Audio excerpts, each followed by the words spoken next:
అధర్మం రాజ్యాలని ఏలితే గొడ్డలితో నరికే పరశురాముడిని, నా భక్తుల జోలికి ఎవడైనా వస్తే వాడి పేగులు తెంపి మెడలో వేసుకునే లక్ష్మీ నరసింహుడిని, అవినీతి అహంకారం వెర్రవీగుతుంటే నా ఒక్క వెల్లుతో సర్వనాశనం చేసే శ్రీరామచంద్రుడిని, రాక్షసులను అంతం చేసే శ్రీకృష్ణుడిని నేనే, ఆ భూమాతను రక్షించే వరాహావతారం కూడా నేనే.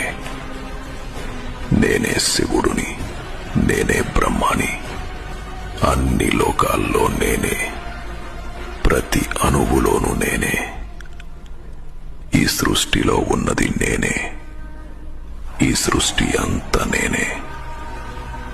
రాక్షసులను, అధర్మాన్ని అణచివేయడానికి ప్రతి యుగానికి ఒక అవతారాన్ని ఎత్తే వైకుంఠ నాయకుడిని, 10,000 పడగలు ఉన్న ఆదిశేషుడిపైన నిద్రించే సాక్షాత్తు శ్రీనారాయణుడిని నేనే.